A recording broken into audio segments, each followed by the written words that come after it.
Hi, I'm E.D. Lewis and welcome back to my channel, and today we're doing a tagged video. And this is not one that I was tagged in, but I did discover it on YouTube. And this is the Halloween Creature book tag. It was created by Anthony at Keep Reading Forward. It's not a YouTube. I think I saw that on the videos that have done this that it's a WordPress document or something like that, so it's not from a YouTube channel, but I'm still crediting the creator. And I actually saw this on the Book Castle's channel. So there are 12 prompts, and I had somewhat of figured out answers for this. I know that seems kind of rare for me anymore, but now I feel like I might throw some of those out, so we'll see what happens. Alright, so prompt number 1 is Werewolf, the perfect book to read at night. The book I selected for this is actually right up here behind the spiderwebs, but I don't really want to disturb the spiderwebs to pull it out, and that is Dead Around Midnight by Joseph Hood. Yeah, this one's a great one to read at nighttime, which is predominantly what I read it at, and it's kind of scary. Some of the stuff in it is very, very spooky. It's not a supernatural story. It's kind of like true crime, but it's not based off true crime. It's one of those horror thrillers where the evil is a person. So, I mean, something like this could happen. But a lot of it takes place at night, and there's some really grim stuff. There is some animal stuff that happens, so trigger warnings for that. But definitely check out his books. All 3 of his books are excellent, and that one is truly terrifying. Alright, number 2 is Frankenstein, a book that truly shocked you. I'm going to pull this one out. So this one I have is Petals on the Wind. Now, I'd seen the TV movie, by V.C. Anders, by the way. I have seen the TV movie a number of times, so I knew what was going to happen for the most part. This book is quite different. They did cut out a lot from that TV movie. But some of her, Kathy's Revenge, this, by the way, is the sequel to Flowers on the Attic. Kathy's Revenge, though, in this book is much crazier. It's similar to what's in, in the movie, of course, but it's crazier in the book. And so I was kind of shocked at some of the stuff that happens. And some of the reactions for the characters involved is not the same either. So, definitely shocked me, especially some of Kathy's behavior. Not a big fan of Kathy. Number 3 is The Devil, a dark or evil character. I feel like this is one that I wanted to change, but I'm not sure what I wanted to change it to. Well, we'll go ahead and say Dracula from the book Dracul, which he's never called Dracula in it till like the end. He's called Dracul, but he's quite an embodiment of evil in that book, for sure. And that's by J.D. Barker and Dacre Stoker, by the way. Alright, number 4, The Grim Reaper, a character that should have never died. This one I don't actually have an answer for, because I feel like most of the books I've read, the characters all die for a reason, because it prompts characters to take action, or it sets off a plot, or something. They usually play an important role. Now, there have been some deaths that I was saddened by and shocked by, especially in these Joseph Hood books. Especially his first one and his third one. So, yeah, I don't really have an actual answer for that one. Number 5 is Zombie, a book that made you hungry for more. I could probably say that for several books, especially series, but I have a bad tendency of trying to keep up with series and trying to finish them. Though I have finished a few, and I could say one in particular, but I'm not going to go there. I'm going to go with the Witch Boy series, which, oh, okay, well, you can't see it. The first book's right here on the end. Just caught the web of my finger. The Witch Boy trilogy, it's a middle grade graphic novel series, and it tells the story of this community of witches and shifters. where the boys are shifters and the girls are witches. And yeah, it's really good. I was kind of disappointed with the third installment, and I think maybe it should have gone in some different directions.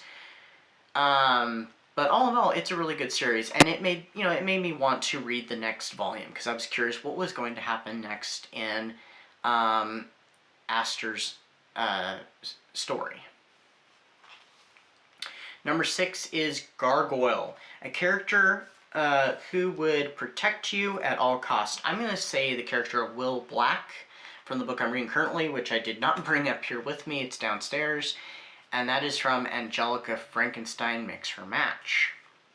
Because he's a pretty solid character. He doesn't know who he is. He doesn't know his past. He's trying to discover that. But he's got a good heart, and he's got a lot of morals. Alright, Vampire, a book that sucked the life out of you. I'm going to say Legion by William Peter Blatty, because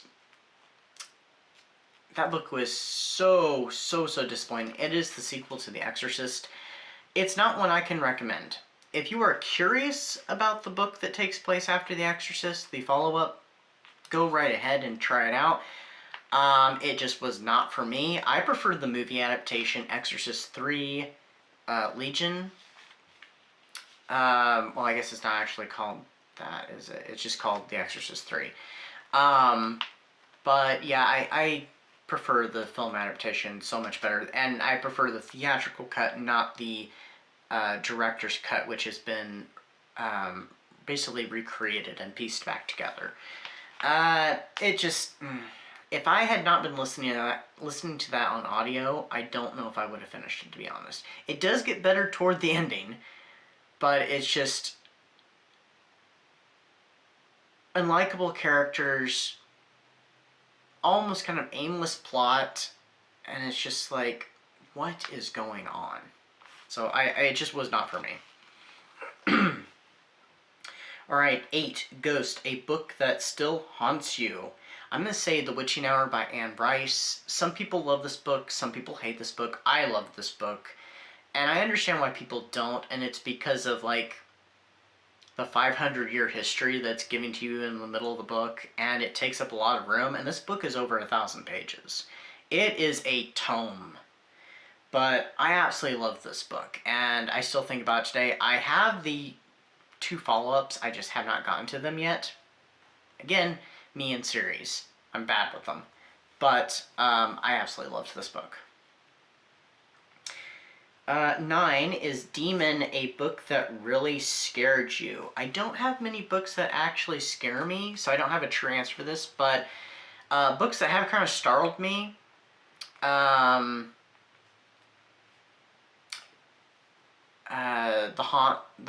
Haunting of Hill House has a scene in there that I found rather scary. That's by Shirley Jackson. Of course, the book Dead Around Midnight by Joseph Hood that I mentioned earlier. And Dracul really kind of spooked me a little bit. I don't know if it really scared me, but it spooked me. It kind of put me on edge. And there was a book that I read recently, and that's Shaded Grove, which I highly recommend you check out. It's fairly new. It had a moment that actually made me jump. I don't think I've ever jumped while reading a book before. So it was kind of cool that there was a jump scare in a book that actually got me. Okay, let's move on.